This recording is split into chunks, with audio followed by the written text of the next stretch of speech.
Alô, alô, professores da rede estadual. Preparados para mais um mergulho. Dessa vez o tema é quentinho, viu? Saíram do forno. A gente vai desvendar a resolução SEDUC no 111. Aquela que mexe com o núcleo pedagógico, lembra? Ah, essa promete. Mudanças, novas funções. E até um adicionalzinho no salário, quem não gosta. É, professor também gosta de um agrado, né? Mas vamos com calma, vamos entender tudo direitinho. Afinal, a gente sabe que novidade é bom, mas Surge aquela dúvida. Como isso vai mexer com o meu dia a dia? a prática aqui que vai dizer, né? Mas vamos começar do começo. Quem são os personagens dessa história? Os protagonistas da resolução, o SEC e o PEC. SEC, PEC. Parece nome de dupla sertaneja. É quase isso. Brincadeiras à parte, a resolução define quem é quem. Então desembucha.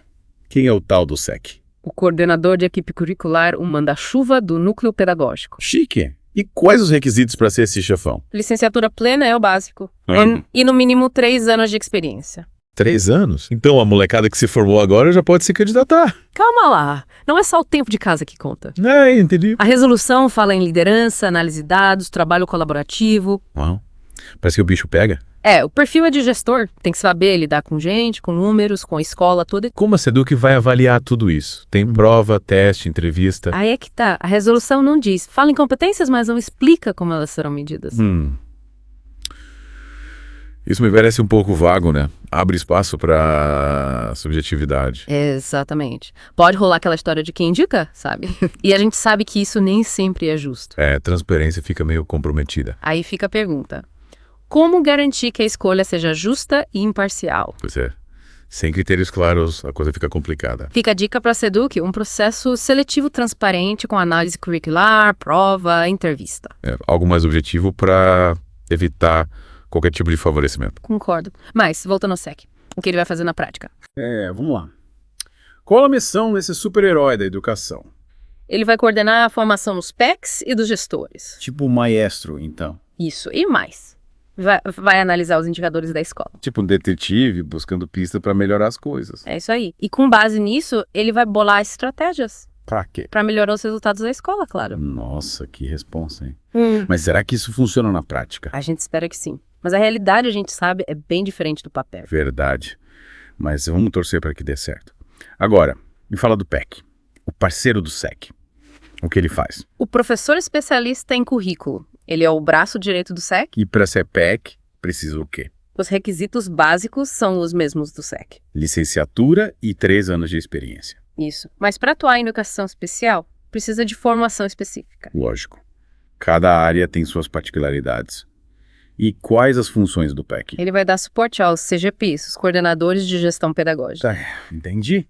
Também aos professores, né? Exatamente. Ele vai visitar as escolas, monitorar as práticas pedagógicas. É tipo um anjo da guarda da educação. É quase isso. Ele vai orientar, dar dicas, ajudar a colocar o currículo em prática. Ufa. Parece que o PEC vai ter bastante trabalho. Mas e as avaliações externas, tipo SARESP, SAEB? O PEC também entra nessa. Ele vai ajudar a integrar essas avaliações no planejamento da escola. Então ele vai ser tipo um consultor, ajudando a escola a se preparar. Exatamente. Ele vai analisar os resultados, identificar os pontos fracos e fortes. Quis ajudar a escola a melhorar. Isso mesmo.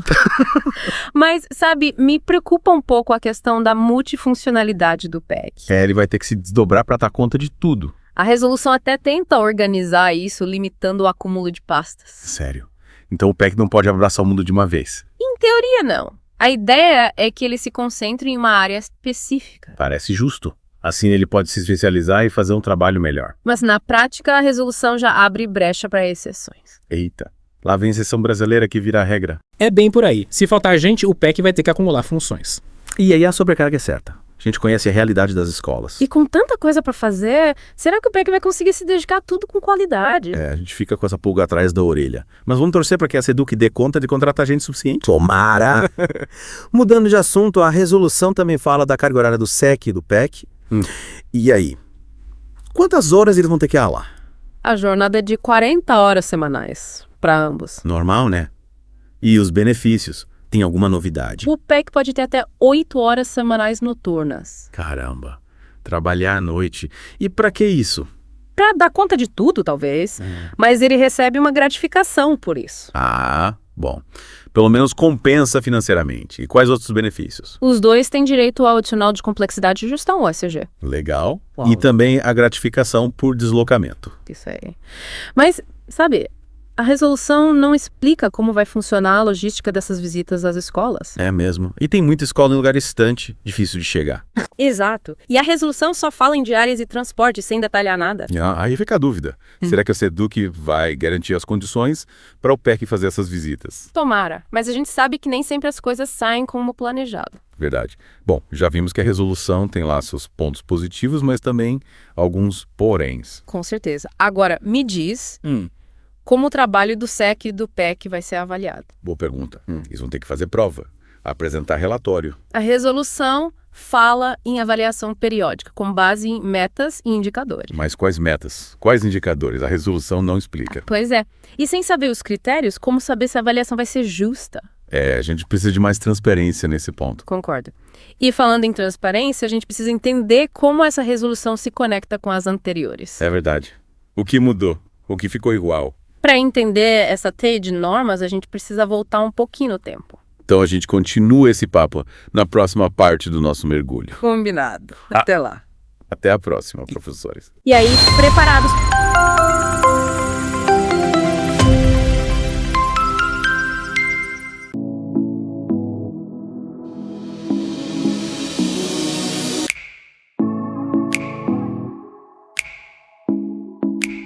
E aí, preparados para continuar desvendando a resolução SEDUC 111. Preparadíssimos. Na última parte, a gente conheceu os protagonistas do SEC e o PEC. Isso, lembrando. Coordenador de equipe curricular e professor especialista em currículo. Mas, com toda boa história, tem um passado, né? Verdade. A gente precisa entender como essa resolução se encaixa nas normas anteriores. Tipo, o que muda de verdade. A gente precisa saber o que fica, o que sai, o que se conecta. Para começar, essa resolução revogou duas anteriores. A SEDUC 12 de 2024 e a SEDUC 37, também de 2024. E o que essas resoluções falavam? A NU12 definia as diretrizes do núcleo pedagógico. Tá. E a UNERO 37 falava das atribuições dos PECs em áreas específicas. Ou seja, agora a gente tem um núcleo pedagógico 2.0 com novas regras e funções. Exatamente. E como em todo bom reboot, a gente tem que ficar de olho nas novidades. Que tipo de novidades? A resolução reforça a implementação do currículo paulista, por exemplo. O famoso currículo paulista. E como o SEC e o PEC se encaixam isso? O SEC vai garantir que as formações estejam alinhadas com o currículo paulista. É tipo maestro, então. Isso. E o PEC vai auxiliar na aplicação do currículo em sala de aula. E na preparação da prova paulista, né? Exatamente. Sem esquecer das plataformas digitais que também são importantes. Então, a dupla SEC e PEC vai trabalhar junto para implementar o currículo paulista nas escolas. É essa a ideia. E por falar em trabalho em equipe, a gente precisa destacar alguns pontos positivos da resolução. Tipo o quê? A ênfase na formação continuada, por exemplo. Isso é fundamental, né? O professor nunca pode parar de aprender. Verdade. E a resolução deixa claro que as formações devem estar alinhadas com as metas da SEDUC. Mas na prática, a gente sabe que nem sempre as coisas funcionam como planejado. É verdade. Mas vamos continuar otimistas. Outro ponto positivo é o fortalecimento do núcleo pedagógico. Fortalecimento? Como assim? A resolução propõe integrar os PECs, os SECs, os supervisores de ensino e os dirigentes regionais. Caramba! Uma super equipe. Mas para que juntar tanta gente? A ideia é que essa integração facilite o acompanhamento das escolas e a construção de soluções. Seria ótimo se a gente pudesse realmente trabalhar em equipe, né? Com todo mundo remando para o mesmo lado. Seria um sonho. E para fechar o pacote de pontos positivos, a resolução destaca a importância das avaliações externas. Tipo o DCBESP e o ZEB. Essas mesmas. A ideia é usar os resultados para reorientar as práticas pedagógicas. Ou seja, usar as avaliações para realmente melhorar o ensino e não para punir as escolas. Exatamente. Pelo menos na teoria, a resolução propõe uma mudança nesse sentido. Tomar que funcione na prática. Ah. Mas, e aí, a resolução só tem pontos positivos? Infelizmente não. A gente precisa analisar os pontos fracos também, com a mesma atenção. É verdade. Quais pontos te preocupam? A falta de critérios objetivos para a seleção do SEC e do PEC, por exemplo. É mesmo. A resolução fala em competências, mas não explica como elas serão avaliadas. Exato. Isso pode gerar injustiças e falta de transparência no processo de escolha. A gente precisa cobrar da SEDUC critérios mais claros para garantir que os melhores profissionais sejam escolhidos. Concordo. Outro ponto que me preocupa é a questão da infraestrutura. E lá vem, a gente sabe que muitas escolas não têm a mínima estrutura. E a resolução só fala em diárias e transportes sem detalhar como isso vai funcionar. Imagina o perrengue do PEC para chegar numa escola distante, sem transporte, sem internet. E a resolução não garante que a SEDUC vai dar o suporte necessário. A gente fica com o pé atrás. Mais um ponto que me preocupa é sobre a carga de trabalho do PEC. Pois é. Lembra que a resolução limita o acúmulo de pastas, mas permite exceções. A gente sabe que, na prática, essa exceção pode virar regra. E aí, como o PEC vai dar conta de tudo? Com tantas responsabilidades, ele corre o risco de não se dedicar a nenhuma área com a qualidade necessária. Exatamente. A multifuncionalidade pode acabar prejudicando a qualidade do trabalho. E tem mais uma coisa que me incomoda. A falta de participação dos professores nesse processo todo. Verdade? A gente falou do SEC, do PEC, dos CGPs, dos supervisores, mas e os professores? Cadê a voz da gente? A resolução não fala nada sobre isso. E a gente sabe que a voz dos professores é fundamental. Afinal, somos nós que estamos na linha de frente, que conhecemos a realidade da sala de aula. A gente precisa lutar por uma educação mais democrática, onde a voz de todos seja ouvida. E a gente, como professor, precisa se apropriar dessa resolução, analisar os seus pontos fortes e fracos. E propor soluções. Cobrar da SEDUC atitudes concretas a participação dos professores nas decisões. A gente não pode ficar parado esperando as coisas acontecerem. Exatamente. A educação é um desafio coletivo e a gente só vai conseguir superar esse desafio se trabalharmos juntos. E chegamos à parte...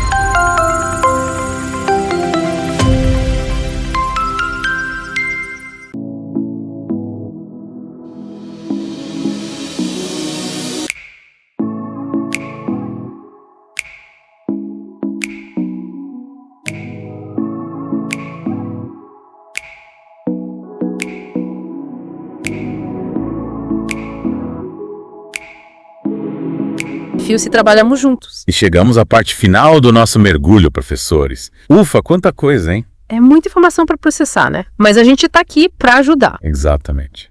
Depois de analisar cada ponto da resolução, a gente precisa pensar no impacto real dela.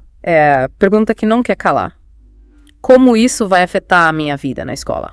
Afinal, a gente sabe que resolução sozinha não faz milagre. Concordo. A realidade da educação é complexa, cheia de desafios que vão além do papel. Mas essa resolução tem potencial para ser um passo importante, você não acha? Sim, sim. A ênfase na formação continuada, um núcleo pedagógico mais forte. A integração das avaliações externas. Tudo isso, se bem feito, pode melhorar as práticas pedagógicas. E, claro, a aprendizagem dos alunos, que é o nosso objetivo final. Mas para isso acontecer, a gente precisa participar, né?